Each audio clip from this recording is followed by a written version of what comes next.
por la desaparición súbita del programa 3x1, que históricamente en Zacatecas ha representado que comunidades, que prácticamente las comunidades más desfavorecidas, pues tengan recursos por cerca de 5,000 millones de pesos en un lapso de 20 años, y que de pronto el 3x1 se elimina del presupuesto 2020. Y la pregunta es, ¿cuál es el argumento para desaparecer este programa tan importante que ayuda a que llegue el presupuesto y recursos a las comunidades más afectadas, a las comunidades de las personas más pobres del país, no solo de Zacatecas? Bueno, en el presupuesto justo de este año, en atención a varias organizaciones que fueron a la Cámara, migrantes de distintos lugares de la República, de los Estados Unidos, una parte de lo que se modificó fue justamente para darle recursos al programa 3x1. Vamos a ver en la propuesta 2020, vamos a revisar lo que está planteando el gobierno y pues los diputados vamos a decidir si se le otorgan recursos o no a este programa. ¿Usted tiene presente el tema? Sí, muy presente, porque los migrantes son muy organizados y nos han hecho llegar su demanda a la Cámara desde diciembre del año pasado. Sí lo tenemos presente. Y los diputados de Zacatecas más. ¿Y cuál es el argumento para desaparecer el presupuesto, recursos para el 2020? Porque no viene dinero para el 3x1. Bueno, vamos a ver qué está proponiendo el gobierno. Mira, aquí claramente la gran reasignación que se está haciendo en el presupuesto 2020 es privilegiar los 25 proyectos prioritarios del presidente de la República, que se convierten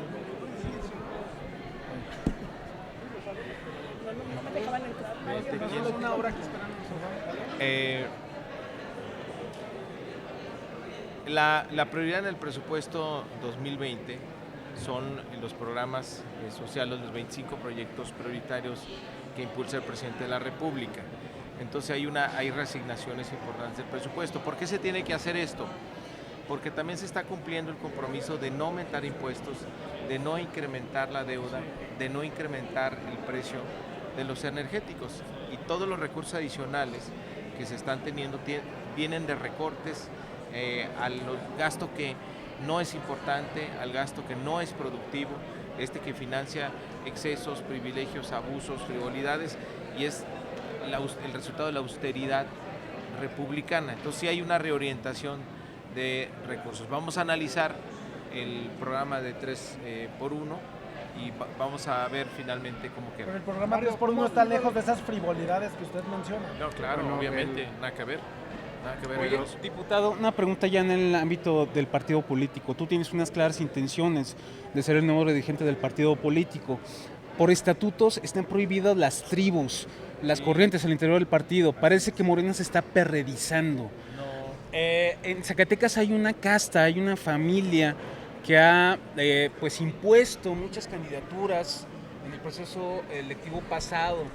La hija del propio senador Ricardo Monreal pues quiere ser la dirigente del partido político aquí en Zacatecas, y al mismo tiempo quiere ser candidata de la elección Cuauhtémoc, anda cabildeando esos temas. ¿Cuál es tu opinión acerca de las castas políticas, de las imposiciones, del compadrazgo, del amiguismo, de muchas marcas familiares, diputado?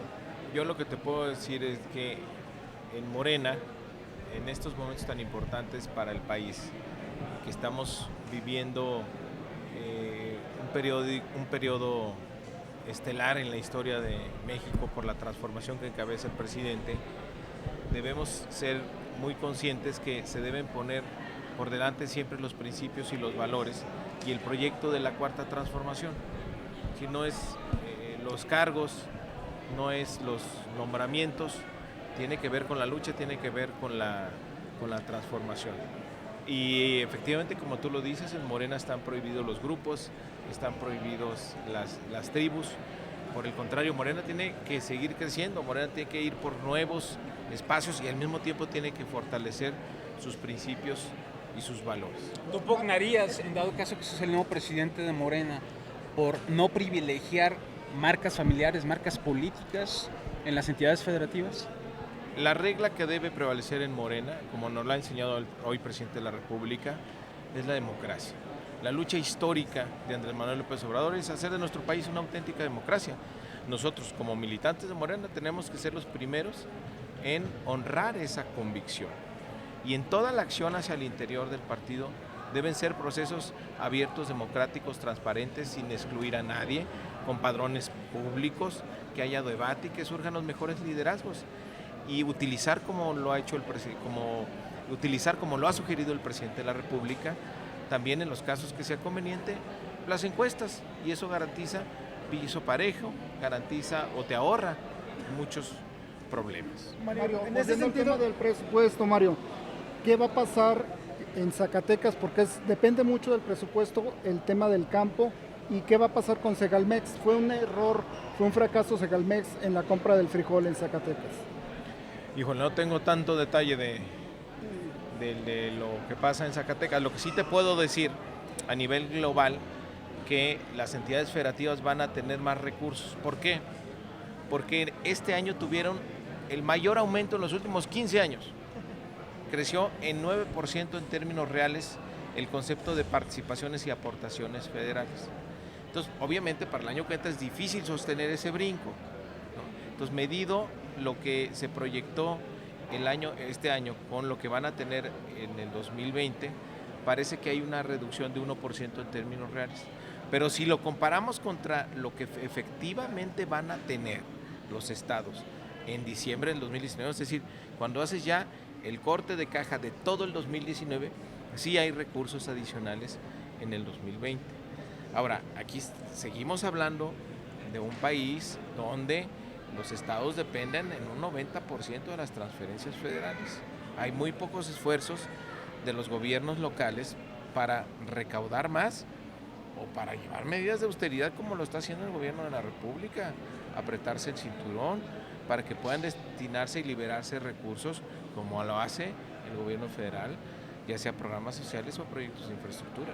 Mario, ¿y si es el PRI, del PAN, quizás sea porque son de esos partidos, están señalando públicamente que el 2020 vendrá con recortes presupuestales muy fuertes, superiores a los 1.500 millones de pesos, que para entidades pequeñas como Zacatecas u otras representa pues una cantidad de recursos extraordinaria y que ya no tendrían para el 2020? ¿Qué decirle a los gobernadores que se están quejando de esto y precisamente de que por la falta de recursos no tienen para obra pública, y también un poco le lloran al Fondo 3, al Fondo 4, del que usted hablaba hace un momento,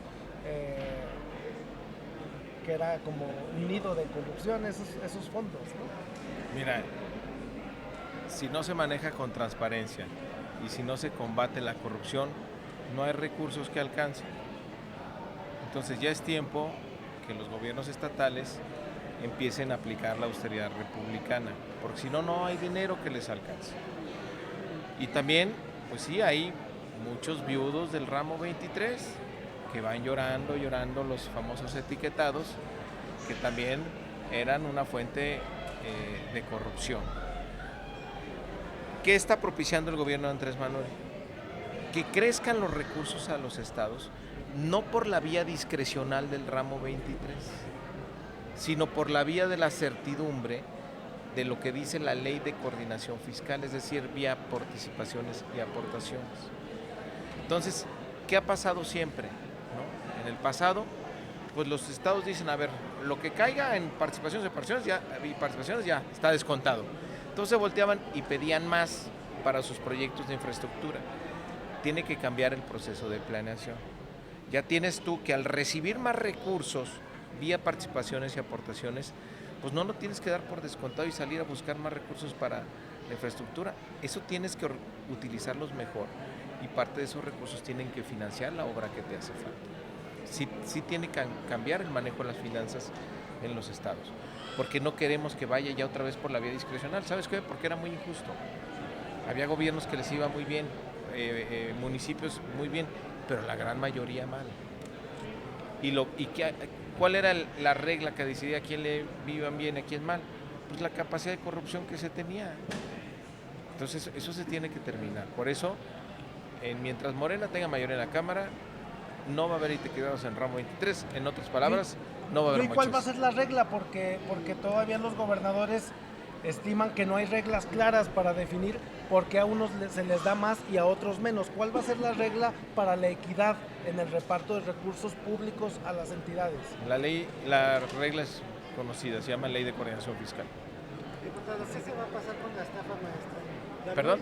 La estafa maestra. Anuyes pide que se investigue, pero que no se le corten los recursos para universidades. Zacatecas está en esta situación de que se tiene que investigar parte de la estafa maestra. ¿Qué va a pasar con los recursos para universidades y estafa maestra? Pues tiene que ser investigado, porque a mí me parece una gran inmoralidad que haya corrupción o que se roben recursos que van destinados a una universidad, que las universidades persiguen un fin tan noble como es la educación de los jóvenes, porque se estaría estafando, se estaría robando el futuro de muchos jóvenes. Yo creo que tiene que ser investigado las universidades que participaron en estafa maestra. Falso, no habrá más gasolinas. Habría que vaya, en este presupuesto las universidades seguirán con su buen presupuesto. ¿Perdón? No habrá castigo por la estafa maestra. No puede haber castigo por la vía presupuestal. No tiene que haber una investigación penal. Y el presupuesto 2020 para universidades va por otra línea. Normal, crecimiento e inflación. A ustedes. Gracias. Ay.